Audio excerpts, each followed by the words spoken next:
오늘 본문 저희가 같이 한번 좀 살펴보겠습니다. 오늘 본문 16장 저희가 보았는데요. 이 본문을 이해하기 위해서는 15장을 잠깐 설명드릴 필요가 있습니다. 우리가 사도행전 15장을 읽어보면 예루살렘 공회의 교회의 공회에 대한 이야기가 나옵니다. 첫 번째, 그러니까 교회 역사에 있었던 첫 번째 회의가 사도행전 15장에 나오는데요. 이 교회 역사에서 있었던 첫 번째 회의에서 어떤 결정이 이루어졌냐면 오직 믿음으로 말미암아 구원을 받는다. 그러니까 모세의 율법과 선한 행위나 믿음 두 가지가 동시에 필요한 것이 아니라 오직 믿음으로 말미암아 구원을 받는다는 결정이 이루어졌습니다. 그래서 사도 바울은 이 예루살렘 공회의 결정을 자신이 전도했던 1차 선교 여행 지역에 전달하기를 원했고 그 지역을 그래서 방문을 했습니다. 오직 믿음으로 구원을 받는다는 진리를 처음 교회들에게 전했던 것입니다. 그런 다음에 사도 바울은 비시디아 안디옥에서 2차 선교 여행을 시작을 했습니다. 이때 사도 바울은 비시디아 안디옥에서 지금의 터키 지역인 아시아로 가기를 원했습니다. 비시디아 안디옥에서 서남쪽으로 가는 지역인데요. 지금의 터키 지역인 아시아에는 에베소와 골로새와 같은 크고 그리고 유명한 도시가 많았기 때문에 아시아로 가기를 원했던 것입니다. 그런데 우리가 오늘 본문을 읽어보니까 성령께서 그 길을 막으셨다고 이야기를 하고 있죠. 그래서 사도 바울은 서남 쪽으로 가지 못하고 이제 무시아로 갑니다. 그 무시아로 가서 사도 바울은 계속해서 이번에는 북쪽으로 가기를 원했습니다. 이 북쪽에는 비두니아 지역이 있는데요. 이 비두니아 지역에는 니케아와 같은 굉장히 중요한 종교적인 도시가 있었기 때문에 이번에는 북쪽으로 사도 바울이 가기를 원했던 것입니다. 그런데 성경을 보니까 이번에는 예수의 영, 성령의 다른 이름인 예수의 영이 이 북쪽으로 가는 것을 막았다고 또 이야기를 하고 있습니다. 성령께서 아시아로 가는 길을 막으셨는데 이번에는 북쪽으로 가는 길도 막으신 것입니다. 어떤 방법으로 막으셨는지 기록이 되어 있지는 않습니다. 내적인 감동을 통해서 그렇게 하셨는지 아니면 유대인들의 박해를 통해서 그렇게 하셨는지 아니면 또 다른 환경적인 어떤 인도하심을 통해서 그렇게 하셨는지 어떤 방법으로 했는지는 기록이 되어 있지 않지만 분명한 것은 성령께서 그 길을 막으셨다는 것입니다. 여러분 이 모습을 한번 상상을 한번 해보겠습니다. 머릿속에 지도를 한번 그려보면요. 이들은 지금 동쪽으로부터 왔습니다. 그런데 서남쪽으로 가는 아시아로 가는 길이 막혔습니다. 그리고 북쪽으로 가는 길도 지금 막혔습니다. 이들이 갈 수 있는 유일한 길은 서북쪽으로 가는 길인데요. 서북 쪽에 있는 드로아로 내려갔습니다. 서북 쪽에 있는 드로아로 내려갔는데 여기서 마케도냐의 환상을 봅니다. 마케도냐의 한 사람이 환상 가운데 나타나서 와서 우리를 도우라 하는 그런 환상을 보았던 것입니다. 그래서 사도 바울은 다음날 아침에 자신의 동료들과 그 환상에 대해서 이야기를 하기를 시작했고 그 환상이 성령의 인도하심이라는 결정을 내리고 마케도냐로 가게 됩니다. 여러분 이 결정은 교회 역사에서 대단히 중요한 그 결정을 하게 된 것인데요. 그 이후로 2000년 동안 유럽 교회가 교회 역사에서 굉장히 크게 쓰임받는 그런 결정이 바로 오늘 본문에서 나오는 이야기입니다. 플러신학교에서 성교학을 가르쳤던 폴 피어슨이라는 선교학자가 쓴 성령행전이라는 책이 있습니다. 제가 유학을 할 때 도서관에서 잠시 보았던 기억이 있는데요. 이 폴 피어슨은 오늘 본문을 주의를 하면서 오늘 본문을 가지고 이중적 인도하심이라는 말을 했습니다.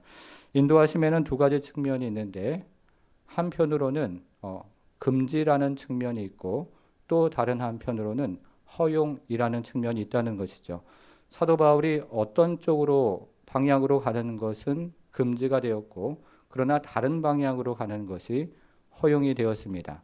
성령께서 어떤 쪽으로 가는 것은 금지를 하셨고 그러나 다른 방향으로 가는 것은 허용을 하셨다는 것입니다. 예를 한번 들어보겠습니다. 현대 선교의 아버지라고 불리는 윌리엄 캐리는 원래 남태평양에 있는 폴리네시아라는 섬으로 가기를 원했는데 그는 성령의 인도하심으로 인도로 가게 되었습니다. 아프리카의 아버지라고 하는 리빙스턴은 원래 중국으로 가기로 했는데요. 그렇게 계획을 했는데 성령께서는 그를 아프리카로 인도하셨습니다. 아도니람 저드슨이라는 유명한 또 선교가가 있는데요. 이 사람은 원래 인도로 가기로 계획을 했습니다. 그러나 성령께서는 그를 버마로 인도하십니다. 오늘 본문도 마찬가지입니다. 오늘 본문에서도 이중적인 인도하심이 있습니다. 먼저 이중적인 금지가 있습니다. 성령은 사도 바울의 일행이 아시아로 가는 것을 금지하셨고 또 북쪽에 있는 비두니아로 가는 것도 금지하십니다. 그러나 오늘 본문에는 성령의 허용하심이 있습니다. 마케도니아로 가는 것을 성령께서 인도하셨던 것입니다. 제가 이 본문 말씀을 함께 나누기를 원했던 것은 이번에 단기 선교를 가면서 이 본문 말씀을 가지고 묵상할 수 있는 기회가 있었기 때문에 그렇습니다. 지난 겨울만 해도요, 이 코로나 때문에 단기 선교를 계획하는 것이 참 어려웠습니다. 국내 사정도 여의치가 않고 선교지 상황도 갈 수 있는 상황인지 그때만 해도 비행기가 잘 다니지 않는 상황이었으니까요. 여의치가 않아서 단기 선교를 계획하는 것이 좀 어려웠습니다. 근데 어느 날 단기 선교를 위해서 겨울에 제가 날짜는 기억을 하지 못하겠는데 새벽에 기도를 하는데요. 이 단기 선교에 대한 하나님의 기쁨을 저에게 주십니다. 여러분들은 성령의 인도하심을 받을 때 각자 인도하심을 받는 방법과 또 형태가 다르리라 생각이 드는데 저에게는 기쁨과 확신이라는 그런 방법으로 성령께서 종종 인도해 주실 때가 있습니다. 그래서 저는 그때 이거는 가라는 사인으로 받아들였습니다. 그래서 처음에는 미국으로 가길 원했습니다. 조금 더 안전하고 의료시설이 있는 미국으로 가면 좋겠다 하는 생각을 하고 미국과 소통을 하면서 준비를 했는데요.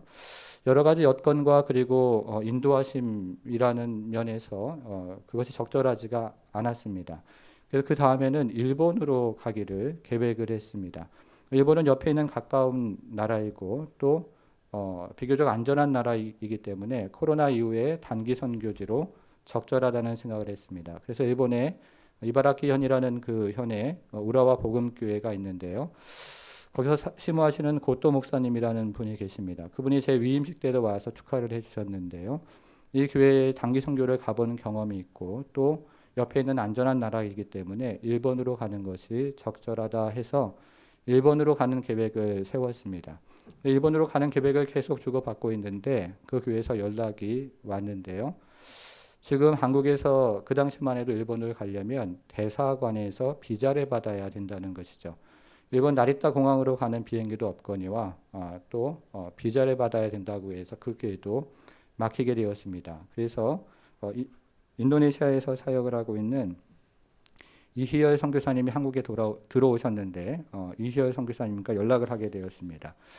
제가 4년 전에 코로나 이전에 메단에 가서 욥기를 강의를 교육자들에게 하면서 그때 함께 깊은 은혜를 함께 나눌 수가 있었는데요. 그때 메단 지역에 대해서 들었었고 그리고 그 지역의 선교 상황에 대해서 함께 비전을 나누었던 경험이 있습니다. 그래서 이번에 메단으로 같이 가게 되었습니다. 메단으로 가면서 어떤 인도하심이 있을까에 대해서 오늘 본문을 가지고 저는 오래전부터 묵상을 했었고요. 그러면서 혹 이곳에 성령의 이중적인 인도하심이 있지 않을까 하는 기대와 그리고 확신을 가지고 한 걸음 한 걸음 하루하루 가게 되었습니다.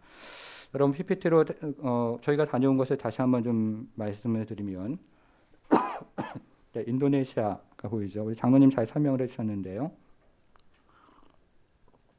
80%가 무슬림이고 15%가 기독교인입니다. 주민등록증란에 6개의 종교 중에서 하나를 선택해서 반드시 적어야 하는데 그 종교란에 기독교라고 적혀 있으면 사회적인 불이익을 받는 나라가 인도네시아입니다. 그 다음 슬라이드 보시면 저희가 다녀온 곳은 메단이라는 지역인데요. 수마트라 섬의 북부 도시인데 인도네시아에서 세 번째로 큰 도시입니다. 저희가 자카르타를 거쳐서 이 메단으로 화요일날 갔습니다.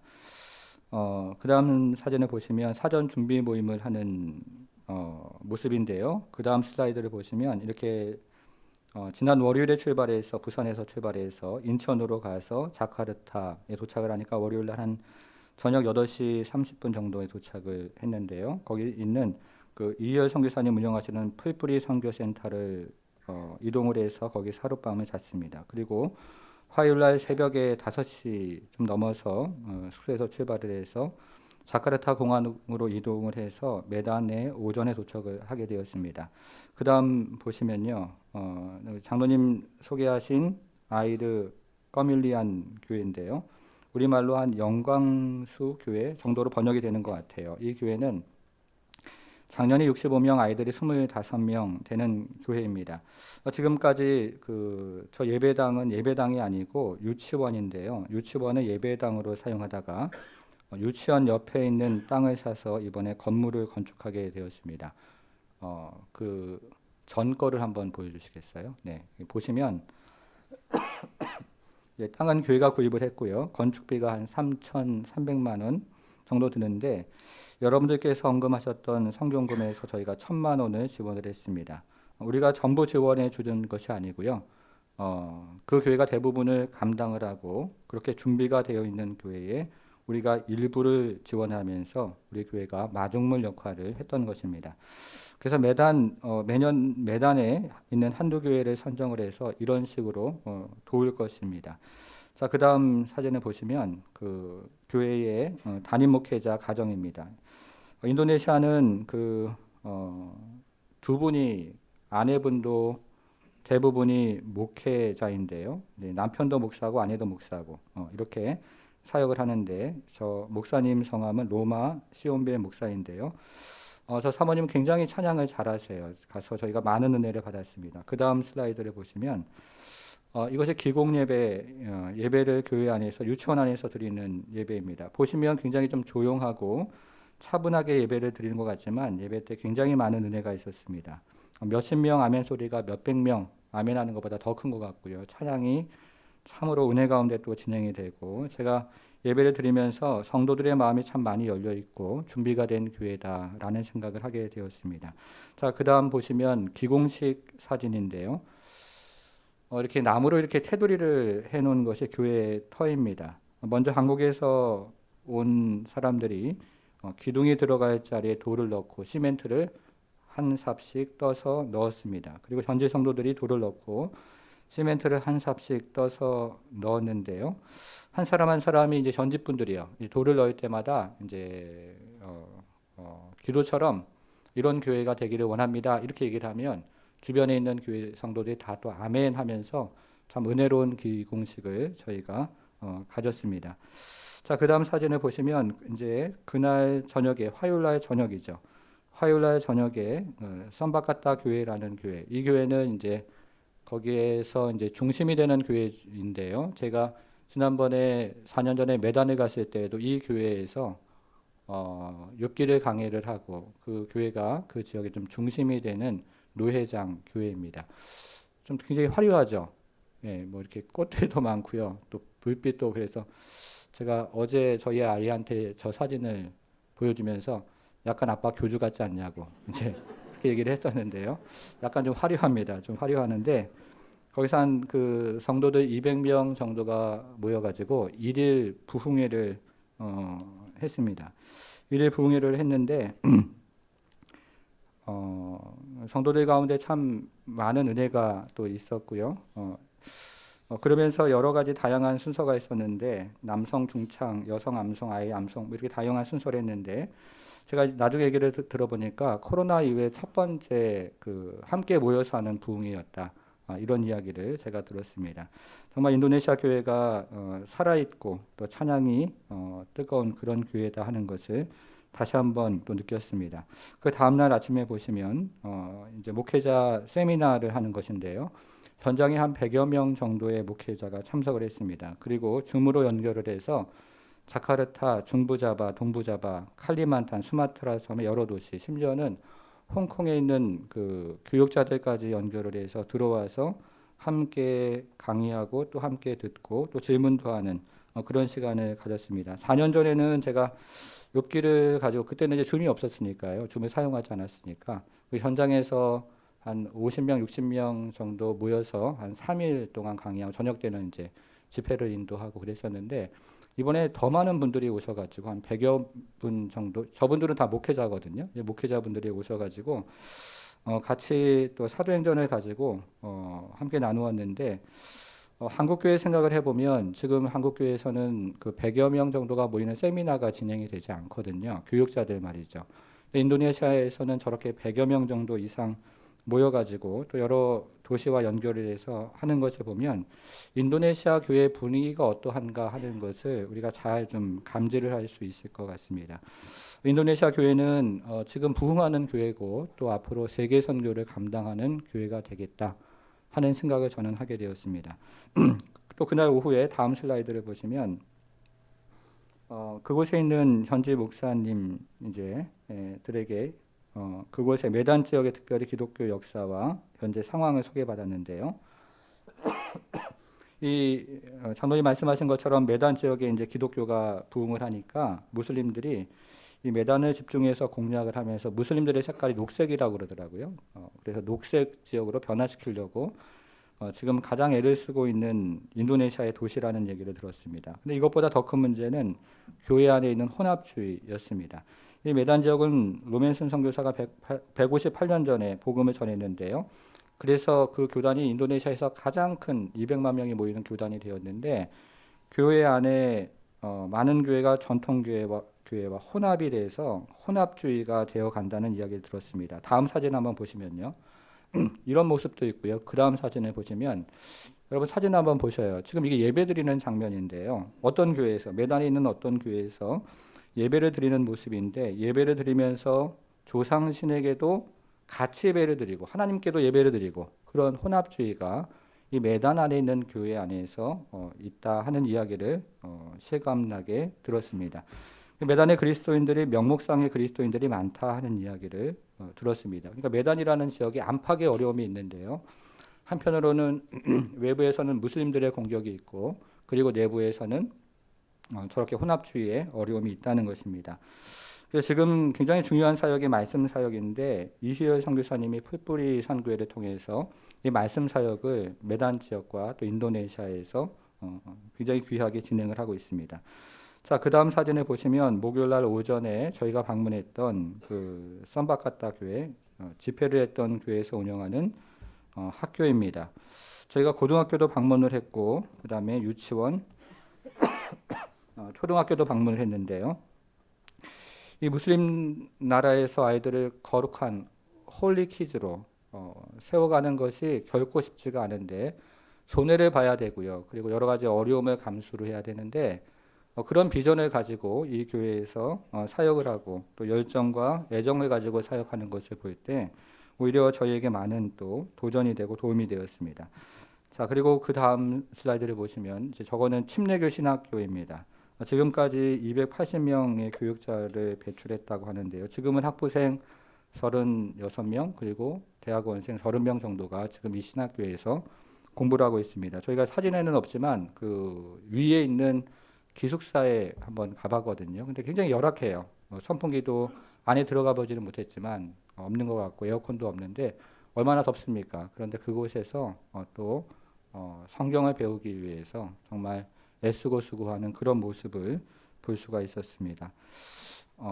저런 모습들을 이제 보고 왔는데요. 저희가 선교 여행 가면 가끔 이제 교우들 중에서 놀러 가는 거 아닌가 이런 생각을 하는 분들이 가끔 계십니다. 전에 이제 선교 여행 갈 때 교회에서 놀러 갔던 적이 많아서 이제 그거 생각하시고 놀러 가는 거 아닌가 이제 생각하시는 분들이 계시는데요. 저희 교회는 선교 여행을 갈 때 이렇게 한 달 전부터 기도로 또 말씀으로 준비를 하면서 현장에서 정말 필요한 사역들을 하고 또 필요한 결정들을 이번에 하고 오지 않았나 하는 생각을 하게 됩니다. 와서 도우라 하는 말씀을 정말 귓가에 생생하게 듣는 것 같고 그리고 현장에 가면서 저희가 했던 그 인도하심, 이중적인 인도하심에 대해서 정말 확신을 하고 이 지역이 우리가 앞으로 계속 섬기고 또 도움을 받아야 될 지역이구나 하는 생각을 하게 되었습니다. 우리가 지금 그 마케도니아에 대한 이야기를 환상에 대한 이야기를 잠깐 보았는데요. 그 다음 나오는 이야기가 빌립보 교회에 대한 이야기입니다. 그러니까 마케도니아에서 그쪽으로 가서 첫 번째 세워진 교회가 빌립보 교회인데요. 사도 바울은 이 첫 번째 교회에서 전도 여행을 하면서 고생을 합니다. 바울과 바나바는 점치는 귀신 들린 여종을 만나서 그 여종에게서 귀신을 쫓아내죠. 그랬더니 그 여종의 주인이 자신의 이익이 사라진 것을 깨닫고 당국에 고발을 합니다. 그래서 사도 바울은 채찍을 맞고 감옥에 들어가고 착고에 채워집니다. 24절인데요. 24절을 보시면 여기서 깊은 옥에 들어갔다 이렇게 되어 있는데 이 옥이라는 말 앞에 제가 찾아보니까 정관사가 붙어서 이것은 최상급을 이야기합니다. 그러니까 이 옥이라는 여기서 말하는 옥은요. 일반적인 감옥이 아니라 특별한 간수를 가두는 빛이 들어오지 않고 어두컴컴하고 가장 깊은 그런 옥을 이야기하고 있습니다. 그리고 발에 착고를 채웠다고 이야기하는데 당시의 착고는 이런 것입니다. 구멍이 여러 개가 이렇게 뚫려 있는데요. 그런데 그 사람의 키와 뭐 이런 것들을 계산을 해서 이 사람이 가장 넓힐 수 있는 다리를 가랑이를 이렇게 넓혀서 가장 멀리 있는 구멍에다가 발을 집어넣고 그거를 채우는 겁니다. 그럼 여러분 그러면 죄수의 입장에서 어떻습니까? 가장 불편하고 가장 고통스럽게 착오를 채우는 겁니다. 이럴 때 이런 경우를 당하면 저희는 불평이 나오죠. 또 낙심을 합니다. 그리고 절망을 합니다. 근데 사도 바울이 그때 어떻게 했냐면 그 다음 구절 25절에 보니까요. 이 한밤중에 기도하고 하나님을 찬송했는데 죄수들이 들었다. 이렇게 이야기를 합니다. 기도했습니다. 그렇죠? 그리고 그런 상황 가운데서 찬송을 했습니다. 여러분 그런데 이런 상황에서 기도는 할 수 있습니다. 그러나 이런 상황에서 찬송하는 것은 그렇게 쉬운 일이 아닙니다. 제가 이 본문을 찾아보니까 이렇게 되어 있습니다. 여기서 기도했다는 말은 보조 동사로 되어 있고요. 여기서 찬송했다는 말이 주동사로 되어 있습니다. 무슨 말이냐면 우리를 이 상황에서 구해주세요 라고 기도하기 전에 이들은 이 상황에도 하나님의 인도하심이 있음을 믿고 찬양을 했다는 것입니다. 그 상황 가운데서도 구해주세요 라는 기도를 하기 전에 하나님께서 인도하심이 있음을 믿고 그 상황에서도 하나님을 예배하고 찬양을 했다는 것입니다. 그런데 그 소리를 그 주변에 있는 사람이 듣기를 시작합니다. 여기 사용된 들었다 하는 말은요. 신약 성경에서 오직 여기에만 등장을 하는 말인데 이 말은 경청해서 듣다, 주의해서 듣다 이런 의미를 가지고 있습니다. 아마도 처음에 찬양 소리는 그리 크지는 않았을 것 같습니다. 그런데 이들이 하나님 앞에 다시 서서 그 자리에서 하늘을 바라보면서 주님을 찬양하고 기도하기를 시작합니다. 그리고 기도 소리는 감옥에 울려 퍼졌고 이제 주변에 있는 사람들이 그 기도 소리를 은혜로운 소리로 하늘의 소리로 듣기 시작했던 것입니다. 그리고 이 기도 소리를 이들만 들은 것이 아니었습니다. 이 기도 소리를 하나님이 들으십니다.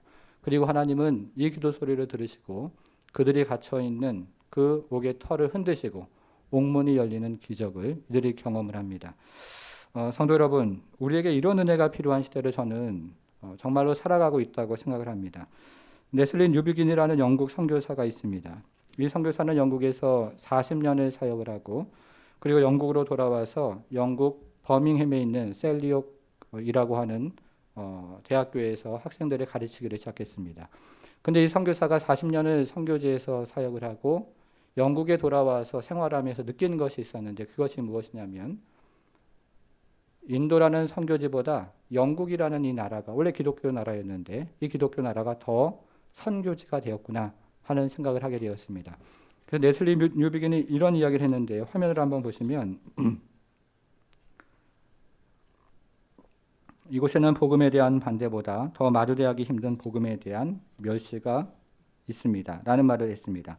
여러분 저희가 선교지를 가보면 복음에 대한 반대가 있어요. 인도네시아에도 무슬림들이 이제 교회를 반대하고 복음을 반대하고 교회에 대한 반대가 있습니다. 그런데 그 단계를 이 반대 가운데서요. 거기서 지혜롭게 교회들이 결정을 하지 못하고 영적 싸움에서 지면 주변으로부터 멸시를 받는 단계로 가게 되어 있습니다. 교회는 역사에서 늘 그래왔고 지금도 그렇습니다. 유럽 교회가 그렇게 되었고 영국 교회가 그렇게 되었다는 것이죠. 그 이유가 무엇일까요? 영국의 케임브리지 신학교의 학장이었던 칼 바이어라는 교수가 있는데 이 교수가 몇 년 전에 한국을 방문했습니다. 이때 한국의 한 신학생이 이렇게 질문했습니다. 교수님, 왜 영국의 교회들이 급속도로 사라지고 있습니까? 이렇게 질문했습니다. 그러자 이 교수가 하는 말이 이렇게 대답을 합니다. 절대로 영국 교회를 따라하지 마십시오. 사람들이 교회에 오지 않고 젊은이들의 교회를 떠나자 영국 교회는 마치 복음의 물을 타듯이 그들의 마음에 맞는 이야기를 해주었고 그들에게 복음을 가르치지 않았습니다. 교회가 세상 사람들의 생각에 동의해 주면서 사람들이 교회에 대해서 마음을 열어줄 것이라고 기대를 했지만 세상 사람들의 생각에 동의해 주고 그리고 마음을 열어줄 것이라는 기대는 완전히 빗나갔습니다. 어리석은 생각이었습니다. 우리는 복음을 지켜야 했고 가르쳐야 했고 전해야만 했습니다. 지금 영국의 모습은 하나님의 말씀을 잃어버린 결과입니다. 여러분 이번 단기 선교회를 통해서 갔다 온 분들이 함께 마음에 동의가 되었던 것이 무엇이냐면요. 인도네시아보다 한국이 더 선교지가 되었다 하는 생각이었습니다. 인도네시아 교회를 걱정할 일이 아니고 한국 교회를 걱정해야 되는 상황이 되었다는 것입니다. 코로나 이후에 이제 교회에서 수련회를 하죠. 이제 여러분들이 많이 이렇게 기도해 주시고 애를 써서 수련회를 합니다. 그래서 제가 교육부 교육자에게 언제까지 이렇게 교회에서 수련회를 할 수 없으니까 전에 했던 것처럼 밖에 나가서 수련회를 하자 이렇게 이야기를 했습니다. 지금 아이들 공부시킨다고 학원 보내고 서울 보내고 외국 보내고 더 위험한 지역으로 많이 보내는데요. 2박 3일 바깥에서 모여서 수련회를 하지 못할 이유가 없다고 저는 생각을 합니다. 그리고 중간고사 보고 기말고사 보면 부모님들이 학생들을 교회 보내지 않는 시대가 지금 되어가는데요. 이렇게 되면 예수를 만날 기회가 없기 때문에 수련회가 더 중요한 그런 시대가 되어가고 있습니다. 그런데 그렇게 얘기를 하면 교육자들이요, 교사들 눈치를 봅니다. 그리고 부모들 눈치를 봐요. 그리고 세상의 눈치를 보는 것이죠. 이렇게 눈치를 보는데요. 수련회가 어떻게 변해가고 있냐면 마치 유치원에서 아이들 재롱잔치 하잖아요. 그럼 발표회를 합니다. 그러면 게임하고 만들기 하고 그리고 박수 짝짝짝 치고 이제 집에 돌려보내는데 교회학교 수련회가 마치 만들기 하고 게임하고 이런 식으로 변하면서 영적인 터치를 경험하지 못하는 그런 수련회로 지금 변해가고 있는 것이 한국 교회의 실정입니다. 교회학교 수련회가 그렇게 되면 되겠습니까? 그래서 저는 건강보다 더 중요한 게 영혼 아닙니까? 학생들의 건강보다 더 중요한 거는 학생들의 영혼인데요. 그런데 너무 막 벌벌벌 떨면서 그거를 교회가 못하는 순간 영국 교회처럼 변해가는 것입니다. 여러분 작년들은 어떻습니까? 저희 교회는요. 코로나 이후에 교회를 출석하지 않는 분들은 거의 없습니다. 몇 분 빼놓고는요. 거의 지금은 출석을 하고 계십니다. 그런데 어떤 현상이 일어나고 있냐면 예배를 빠지는 일들이 잦아져요. 코로나 이전에는 그건 이유가 아니었는데 코로나 이후에는 너무 작은 이유로 예배를 빠집니다. 건강이 조금 이상하다든가 집안에 어떤 경조사가 생긴다든가 그리고 일터에 어떤 눈치를 보게 되고 사장님이 교회 나가면 싫어한다든가 이런 눈치를 보면서 저희가 점점 위축이 되어 가면서 그런 모습을 현장에서 보게 됩니다. 저는 여러분들은 모르겠습니다만 저는 제 주변에서 백신 맞아서 죽었다는 이야기를 종종 들은 기억이 있지만 코로나 걸려서 죽었다는 이야기는 저는 아직까지는 제 주변에 있는 분들 중에서 저는 듣지를 못했습니다. 여러분들은 어떠십니까? 저는 저희가 뭔가에 속고 있는 것은 아닌가, 그런 시대를 살아가는 것은 아닌가. 저희가 너무 복음에 대해서 교회에 대해서 위축이 돼 있고 그러면서 할 말을 하지 못하고 전도를 하지 못하고 눈치를 보면서 살아가고 있는 그런 시대를 살아가고 있는 것은 아닌가 하는 생각을 합니다. 여러분 우리말 속담에 소 잃고 외양간 고친다는 말이 있죠. 그런데요. 영혼은 한번 잃어버리면 외양간 아무리 고쳐도 돌아오기 어렵습니다. 성교학 이론 중에 중심지 사망 이론이라는 이론이 있는데요. 한번 복음을 잃어버리는 중심지는 회복이 되지가 않습니다.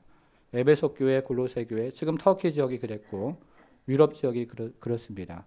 자녀들에게 한번 복음을 이 타이밍에 예수 만나는 그 복음을 전하지 않으면 우리 자녀들 나중에 커서 잃어버리기 딱 십상인 그런 시대를 저희가 살아가고 있다는 것입니다. 갔다 오면서 오히려 인도네시아 교회를 보면서 저희가 배웁니다.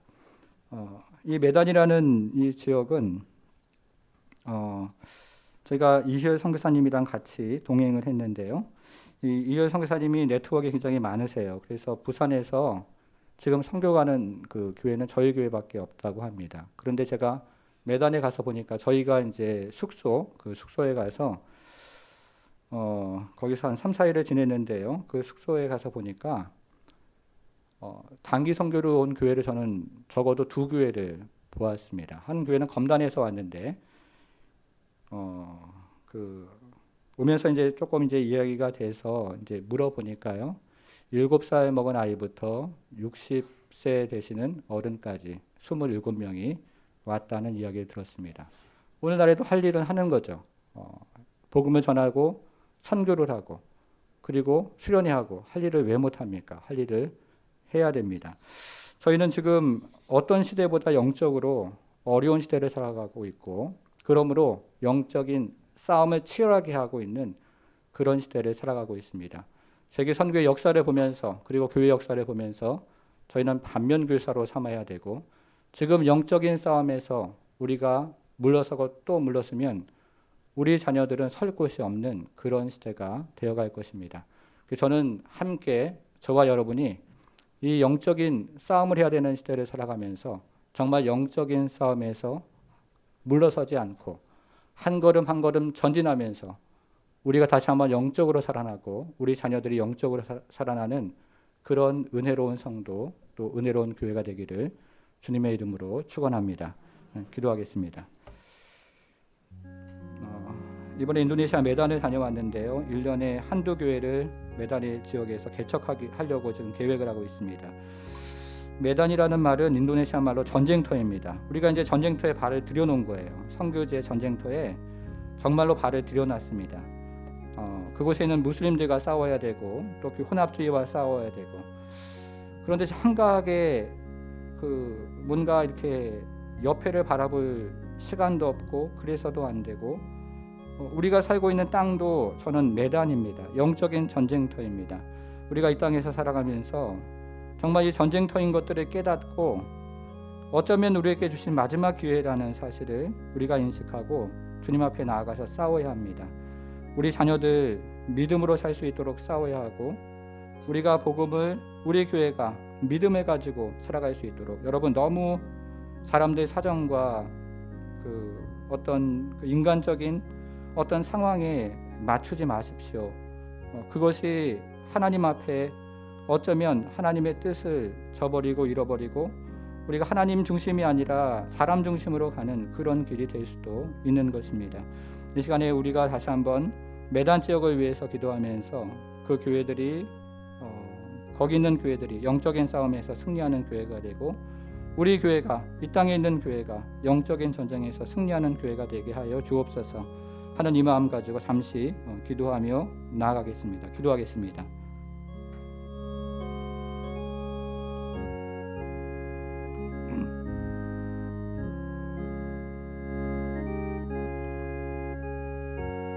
하나님 아버지, 하나님 아버지,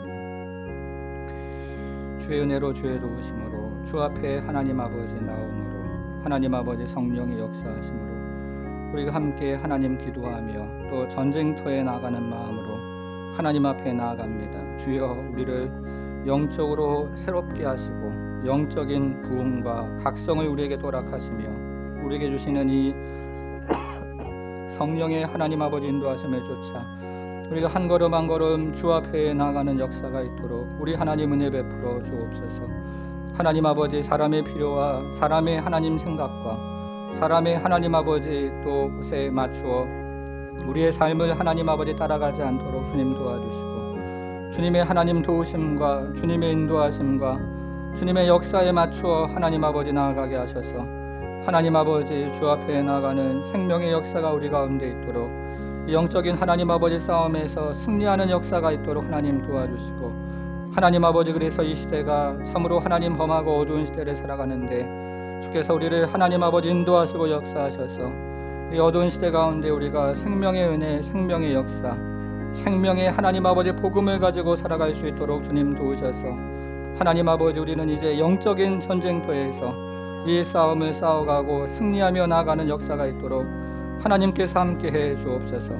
하나님 아버지 그리스도 예수 안에서 우리가 승리하게 하시고 그리스도 예수 안에서 하나님 아버지 우리가 나아가게 하시고 그리스도 예수 안에서 하나님 아버지 영적인 전쟁에서 승리하게 하셔서 하나님 아버지 우리로 참으로 군사로 하나님 부르신 그 은혜를 좇아 그리고 하나님 군대로 부르신 그 은혜를 좇아 우리가 나아가고 승리하는 역사가 있도록 주여 도와주시기를 기도하오니 주님께서 은혜를 더하시고 주님께서 역사를 더하시고 주님께서 하나님 아버지 인도하심을 더하셔서 하나님 교회로 하나님 아버지 영적인 군사로 서서 이 시대와 하나님 싸워가며 승리하며 우리가 하나님 아버지 영광의 계가를 부르는 시대가 될 수 있도록 우리 하나님 도와주시기를 기도하오니 하나님의 성령의 역사와 인도하심이 이 교회 위에 성도 위에 하나님 아버지 흘러넘쳐서 주의 은혜와 주의 도우심으로 승리하는 그런 하나님 아버지 매단에서 승리하는 역사가 하나님 이 교회 위에 함께하고 우리의 인생 위에 함께하는 역사가 있도록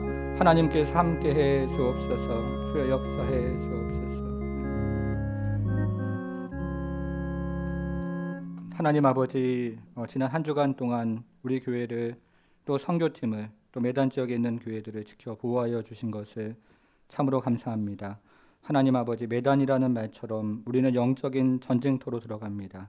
하나님 일단 발을 들여놓으면 거기서 모든 방법을 동원해서 승리해야 되는 그 전쟁터에서 하나님 아버지 우리로 참으로 전신갑주를 입고 이 전쟁터에서 살아남게 하시고 승리하게 하시고 하나님 그래서 우리의 가정이 전쟁터고 때로 우리의 일터 그리고 이 교회 그리고 하나님 아버지 참으로 이 사회가 전쟁터인 것들을 깨달아서 하나님 우리의 발들을 들여놓는 그 순간부터 영적인 전신갑주를 입고 주 앞에 참으로 매어 달리며 기도하며 승리하는 성도들이 모두가 될 수 있도록 우리 하나님 함께해 주옵소서. 우리 자녀들을 빼앗기지 않기를 원합니다. 하나님 우리 성도들을 빼앗기지 않기를 원합니다. 하나님 아버지 참으로 털끝도 하나님 하나 상하지 않고 그리고 하나님 아버지 털 하나도 빼앗기지 아니하고 오히려 영혼을 찾아오고 우리 자녀들을 찾아오고 그리고 하나님 아버지 참으로 교회들을 찾아오고 세상을 하나님 다시 한번 돌이키게 하는 그런 생명수와 같은 역할을 우리가 하기를 원합니다. 이곳을 사용하시고 하나님 아버지 이곳 가운데 임재하시고 이곳 가운데 역사하셔서 우리로 하나님 아버지 그와 같이 기도하고 승리하는 은혜가 있도록 하나님 역사해 주옵소서. 감사드리며 예수님의 이름으로 기도하옵나이다. 아멘.